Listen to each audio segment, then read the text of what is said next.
Welcome to Coffee and History, a conversation with Alabama heritage. We are your hosts. I'm Rebecca Minder. And I'm Caroline Gazzara-McKenzie. Join us as we sit down with some of the most fascinating figures in the state of Alabama.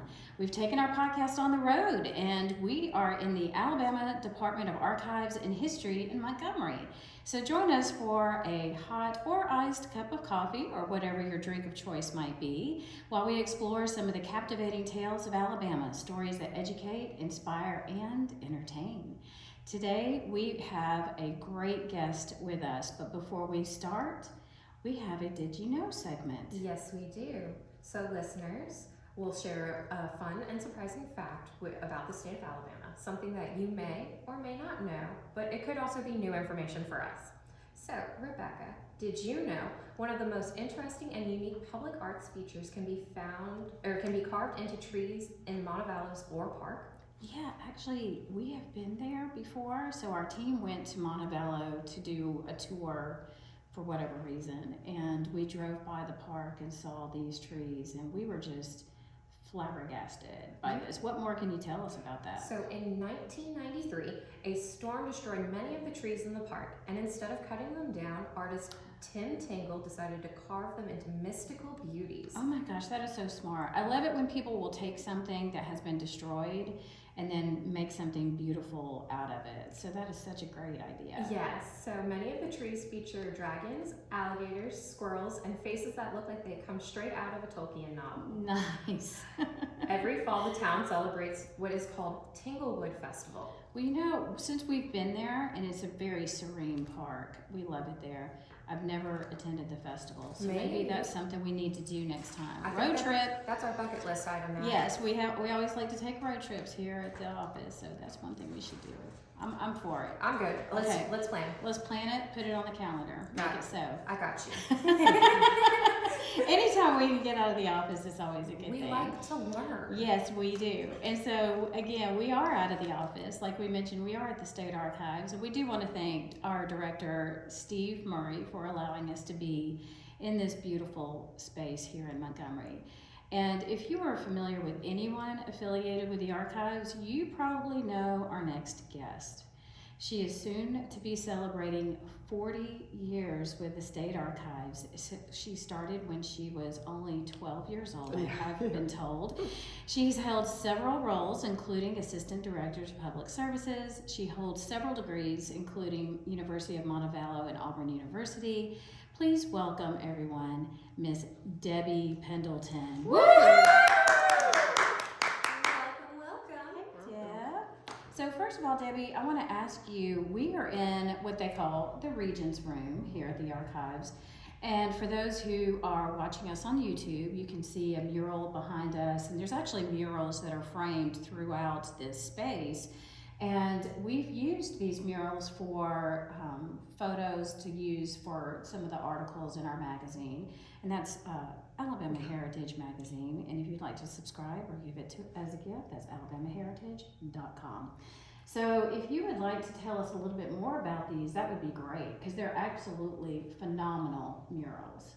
They're pretty amazing, and it's like a lot of things at the archives, especially when I came here, it's hard to tell the myth from the reality. Oh. But the story I understand is that these murals were actually wallpaper in a chateau in France. Oh. And they depict what the people in France thought was happening at the Vine and Olive Colony in Demopolis. So Right. There's all of these palm trees in Demopolis, men, Napoleonic soldiers farming Right. in their uniforms. Which we know none of this was true. Yeah, exactly.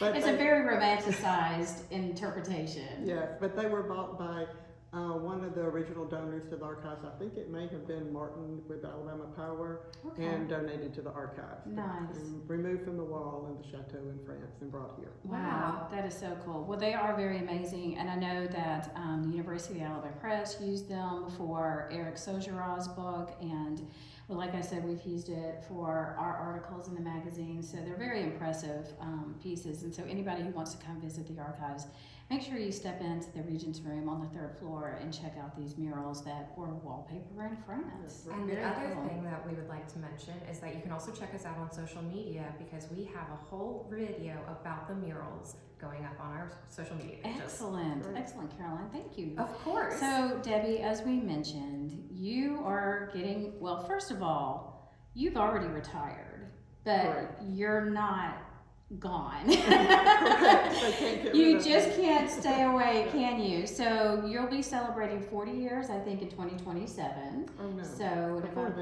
Before then, when? When is your 40th anniversary? September 30th.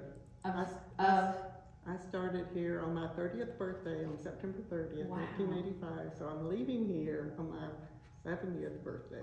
excellent. Oh my goodness. Excellent. That's So, incredible. since you've been here that long and you've had so many different roles at the archives, what did you probably find, and this may be a hard question, but what did you find the most rewarding? Which role did you have over the years that you found most rewarding? That is a difficult question because I did so many things. Right. But I think the most rewarding was working and planning the Museum of Alabama. Okay. That was kind of toward the end of my career, working with all the wonderful historians, many of which you've already had as guests for Coffee and History. Thinking about working with a great exhibit design team to think about how you can make those nuggets of history, all the artifacts, all the documents that we have here, how you can make them come to life for just the average viewer or visitor that needs to know more about Alabama. So when did that museum open?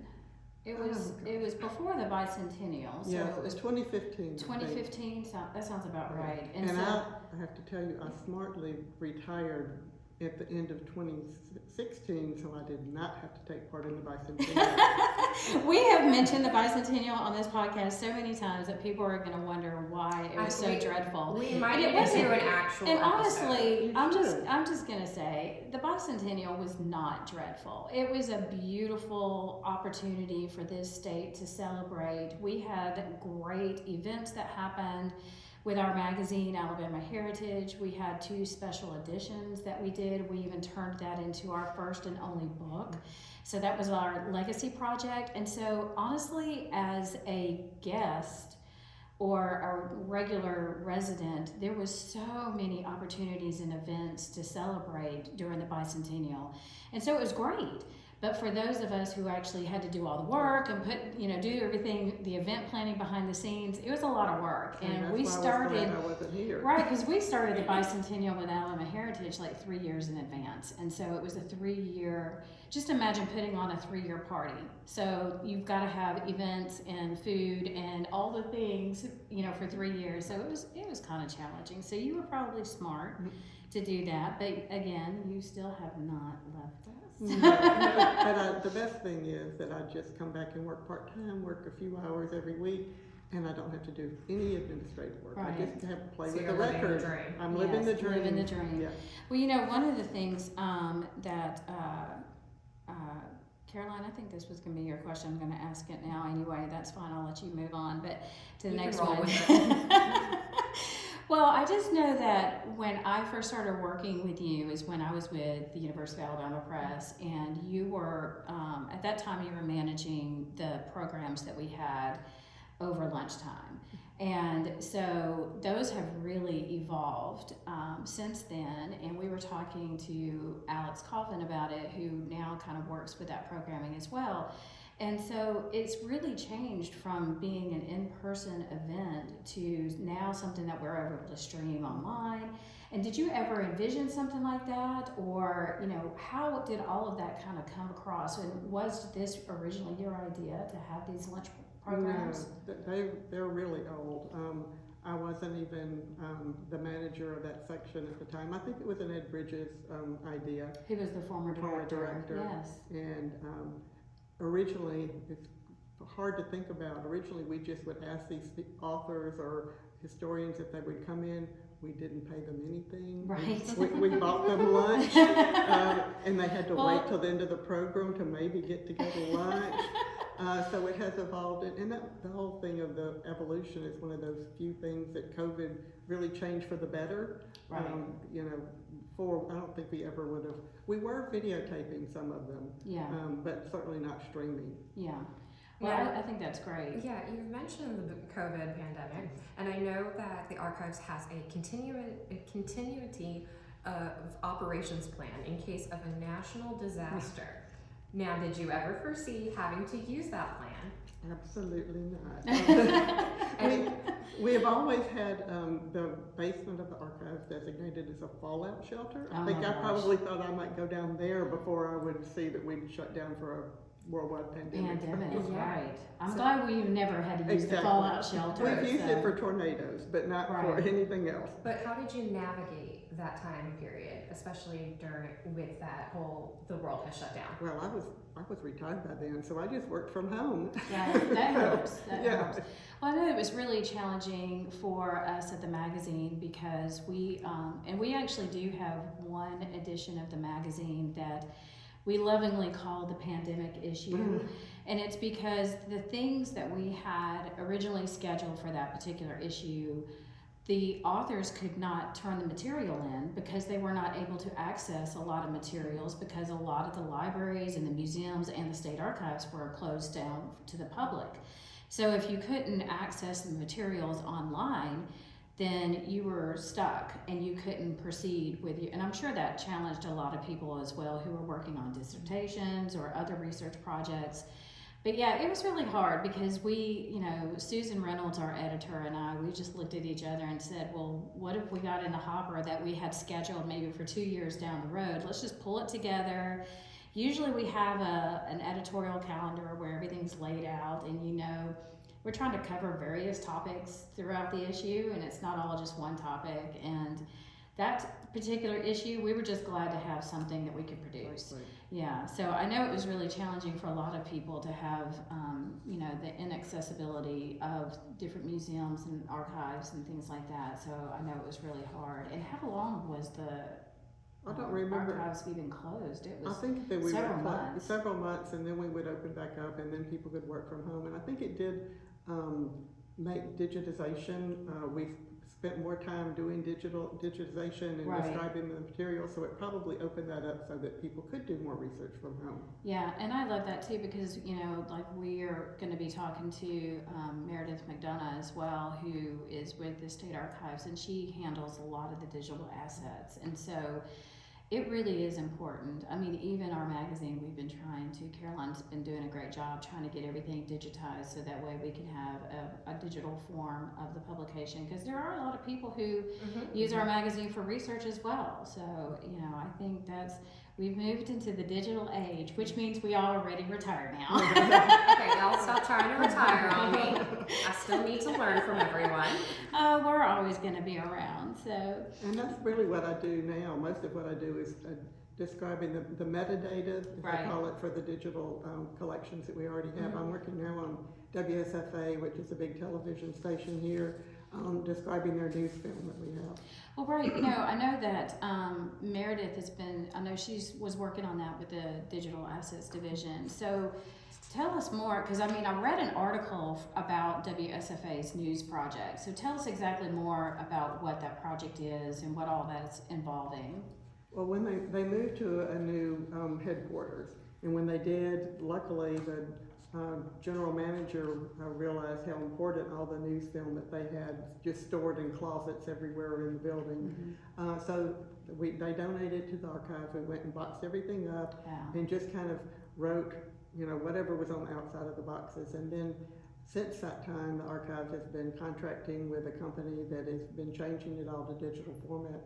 And what Meredith and me and many other volunteers and staff are doing is now going back and trying to enhance the description of or even verify the description on the outside of what's. So I'm in January 1985 working on newscasts. And so you're moving to the present day. Yes. So you've got That's quite a gotta ways be to go. fascinating. It is, and I was a graduate student living in Auburn at that time, so I was watching WSFA. So I'm seeing. You remember some of this. Remembering some of it, yes. That's fun. very cool. Well, my brother and my dad, they both worked at a TV station in Tuscaloosa, and I remember when the TV station merged with one in Anniston, and now it's based out of Birmingham.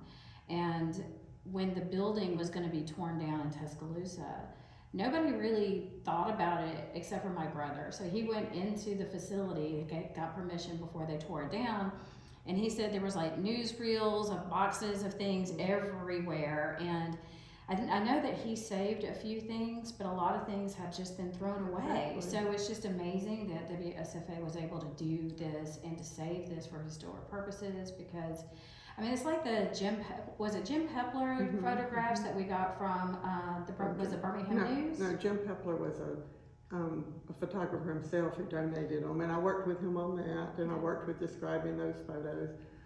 But it's the AMG, the Alabama Media Group, that That's was all it, the okay. Birmingham News. But we've got all those, and I've worked on those too. I know, because that was a huge donation that was made, a huge project in terms of, you know, the quantity. So, I mean, it just sounds like, Debbie, you're not going to be sitting down Oh, no, for any time no. soon if you're going to be working on this project And for even quite when a I while. retire, I'll continue to volunteer on those So- projects. I have to ask a question Yeah. because I'm just curious. Where does the archive store everything? Because you have been talking about the massive amounts of things that you have They're in collected. Debbie's closet at Yeah. home somewhere. There is She not. works from home, so they're in her backyard. Right, we've talked about it, but we've never addressed where the state archives Right. keeps their archives Yeah. that aren't on display. Well, So we can you might need elaborate? to take y'all on a tour. Yeah, There are definitely. two wings on the building, one that was built in the 1970s, which has a lot of storage areas. And you know, in the main building, the ceilings are very tall. Right. In the west wing, the east wing, east wing, there are 3 floors for every 1 floor in the original Oh my building. gosh. So there's stacks over there, and then there's also, when we built the new addition on the west wing, there's stacks, I there's feel like storage we're at the area over White there. House. I kind of do too. We're at the White House with the East Wing and West Wing. With- This is yeah, such right. an important space that we're in, Caroline. I love this. And I'm loving that Debbie is our person. That's right. If anybody's going to know, Debbie's going to know. So we'll take you up on that tour. All right, for Please, sure. all right, I would all right, love to all learn right. more. Yeah.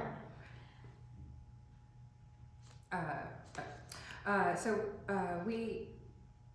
What are you talking? You haven't talked about it yet. Oh. Answer the question if you don't ask. So, Debbie, let me ask you a question. All right. Let me ask you another Go for it. question. So, Rob, you can cut out that Awkward 30 seconds. awkward 30 seconds of dead air. And Because I was confused. I And can't ask so, a question. Whoops. Rob, I'm going to start We're now. starting at 17:30. So Debbie, I honestly think that talking about COVID, that was one of my favorite years for the Alabama Historical Association. I went back and looked at a photo that I took, a screenshot, where we were all together online. We had a virtual happy hour, we were playing trivia, and even had a cocktail recipe for that year, which was so much fun. I mean, we missed seeing everybody in person, but it was really a great opportunity for us to still, you know, continue that. And so, you know, we talked a little bit about earlier about the programs for the authors that you have during the, is it Lunch and Learn or what? The It used to be called Architrees. Now Architrees. it's Food for Thought. Food for Thought, that's right. Architrates. I Yeah. kind of like that. Exactly. So I know that those, you know, we stream them on Facebook. I say we as if I work here, but I might as well. You're a co-publisher. So I know that those are streamed on Facebook, but those are those also preserved so they can be used for later use?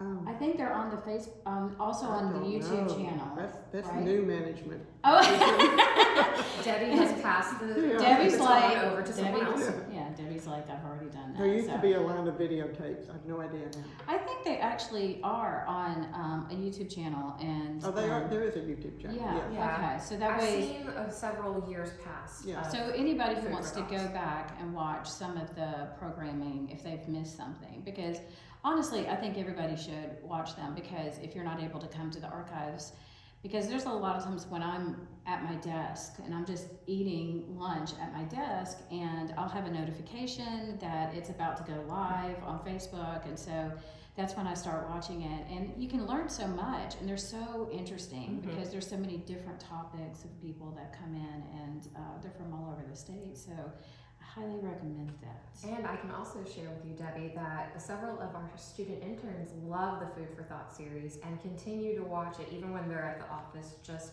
doing, you know, office things. Right. Oh, That's okay, you good. have it running in the background. That's I know, great. we're trying to get these young kids Yeah. interested. We really are. Now, Rebecca has mentioned AHA, the Alabama Historical Association, and that you were not just a member, but you were also on the board. Tell us more about what positions you've held, what experiences you've had with that organization, and what you believe the Alabama Historical Association benefits our state. Okay, well. That's a when I first- multi-question. Yes, It is a big question. When I first started working here, I probably was just, said, you ought to go to one of these meetings. And I did, and it turned out at that time the membership secretary was getting ready to retire, and he was a former professor of mine when I was in college at Montevallo as an undergraduate. And somehow I found myself being the membership secretary for 20 years. I think they do that on purpose. It's like, I'm about to retire. Debbie, this is your first year here. Exactly. You are now membership secretary. Exactly. That's how things work. That's what I've heard. Thankfully, no one has just done that to me yet, but I'm ready for it. I assume You just wait. I assume when Rebecca finally retires, that she's going to be like, here, Caroline, take it off. You get to do everything. I'm going to step aside. So eventually I did step aside, and that's when Maven Beard took over as membership secretary. And she's been doing it for a long time now, but I've been on the board, I've been president, and I've done just about everything you can. What was it like to serve as president for Oh, it was wonderful association? because Mark Wilson does everything. That's what we've been told. Yeah. We've interviewed a few people who have been former ADAH presidents, and every time we ask them about that experience, they're like, well, I just do whatever Mark Wilson tells me to do. And Mark Wilson officially is the secretary for ADAH, and he's a professor at Auburn University, but he does kind of keep the continuity, I think you would say. Mm-hmm. And but you were able to, so were you, as the president, were you able to pick where you wanted your locations to be for the pilgrimage? The and the annual meeting? pilgrimage you do kind of get to pick, and I picked Cahaba because I've always just loved Cahaba. I think Okay. it's just a wonderful place and Right. kind of spiritual place. Yes. The annual meeting tends to rotate more about, got to make sure that there's a town with a big enough hotel, that we go to all the different parts of the state, Right. that kind of And thing. also you have to have, because meeting space is so important, because you got to be able to have breakout rooms for Mhm. different That's right. sessions and Different it's visual elements. it's like 2 or 3 days of meeting, and so it's a little bit more convoluted, I guess, and so you are limited. You're more so, limited, yeah. Yeah, And and I so, think we actually had it in Montgomery when I was president. So. Okay. but it is nice to be able to go visit some of the smaller towns for the pilgrimage. And that's what I like about the pilgrimage. You don't have to go back to the same places all the time. And you're still a member of AHA and still attending? Oh yes, and it's been fun to watch it evolve over time. And Caroline and I were talking a little bit about the younger members. When I first went in, I was in my 20s, and I was one of the youngest members. And they were a bunch of mostly businessmen, Mhm. some very old academics in there, and the Right. organization has really evolved over the years. And I think really your generation, when you came in, Rebecca, y'all sort of the start of the change of that organization, I know, which it needed. Because when I started when I was with UA Press, and that was probably around 2007, 2008, and then we decided we were going to have and I was really one of the younger people at that point. And when I moved over to the magazine Alabama Heritage with Donna Baker, we decided we were going to have an under 40s group. So anybody who's under 40, we're all going to get together and have dinner together, and we're going to try to build up that age group. But now we moved it to the under 50s group because everybody kept coming in that was younger, and we were getting older. And so now I want to have an under 60s group because, wait a minute, now I'm becoming one of the elders, and it's kind of shocking to think Don't about worry. it in that way. We found the under 40 group, even though we don't call it that. I know, it's only us old people who call it under 40. There's only a handful of us. We are growing. Please join us at AHA. We need all of the voices and history that we can find. Well, I think it's great because we are bringing in, like Caroline said, a variety of voices and people who are working on their dissertation or doing research. They're young scholars. But even people, Caroline's not a young scholar, but she's just interested in history. And so it's like lay people like Caroline and myself who are really engaged and involved. And I think the Alabama Historical Association, when I first went to a meeting, and Debbie, you maybe felt the same way, as a young person, even though we were the youngest at that time when we joined, people were very welcoming. And everybody there is just like a big family. And that's what I appreciate about it. And me too, and it really has the fact that it's not just academics, it's a pretty unique organization that's Right. anybody that's interested in any aspect of Alabama history, the members, and it's fun. We do have fun. We do have fun. We really And do, I promise. am going to give a shout out this one time that talking about the elders, a lot of the older than Debbie and I, the wives would come to be the +1 for the husbands, and the husbands would be the professors who were giving the presentations and attending the sessions, and then the wives would come just to go on all the tours, because you do a lot of tours with AHA, which is what I love, because then you learn more about the state and the communities surrounding the state. And I met this one wife, and I asked her, I said, "Are you going to come to the reception downstairs at the hotel?" And she said, "Oh no, we never do that. We always bring our own wine, and we'll be sitting in our hotel room." And I was like, "Wait a minute, how do I join that group?" So it was the wives. That's how that whole group of y'all. So we just decided, well, maybe we should do the same thing and bring our own wine and alcohol. We just sit around and have a nice gathering of our friends. So, but I thought that was just ingenious. I never even thought about that. That it was the wives club. Is what it was. The Wives Wine Club. That sounds like a club I need to join. Yes. So when someone wants to get started doing some research at the archives, let's say for their genealogical research, how would you recommend them getting started?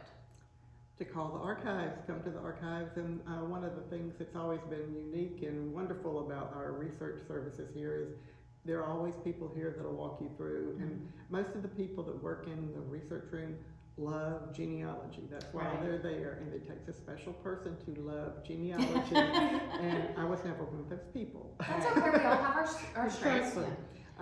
So somebody will be there to help you, guide you through. We have a subscription to Ancestry.com that's free, so anybody can come in and use all those services of Ancestry, newspapers.com, all of those kind of fee-based services that may be too expensive for people to do at home. You can come to the archives and use it for free, and you can have experts help you along the way.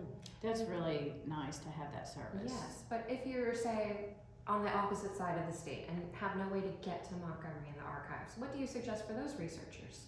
They can go to the website because there's so many digital collections. If they're doing specifically genealogy research, there may not be so much for them, but you can always write in or fill out online forms, and we do research by mail or by distance too. That's amazing. Yeah, I know that because the archives is a co-publisher of our magazine. You guys have been just so helpful in helping us, especially when we're looking for photographs for a particular article. And if it's not digitized on the website, then we might just send an email or call and say, "Do you happen to have a photograph that might fit this area or fit this subject or picture of this particular person?" And you might have it, and then someone would go digitize that for you. And that helps us grow our digital collection Right. as well. And when you have personal requests, yeah, because I'm sure there's a ton, just like you were saying with the WSFA project, I'm sure there's a ton of backlog in terms of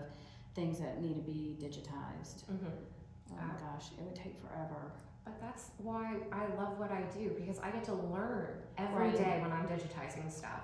So I wasn't alive when the magazine was first published. Oh my gosh. I'm sorry about that. Okay. But learning the history. We are a multi-generational podcast here, ladies and gentlemen. No, but what I'm saying is I've learned so much history from digitizing the very first issue, and I'm all the way into the 2000s now, but just the different aspects of Alabama have really stood out to me by doing this. So I feel like you might have that same. Oh, exactly. In It's fact, I could wonderful. tell you my University of Alabama story. Yeah. This week, when I was doing the WSFA film, I had a East Germany swimming star who had defected in Oklahoma City and then came to the University of Alabama to swim. Wow. And they were doing a big article about him on WSFA, and it's like, I don't remember this, but how I don't cool remember is that either. And that was what year? 1985. Huh. I would have been in Tuscaloosa then. So He was real cute. You should have I remembered mean, him. well, here's the thing too.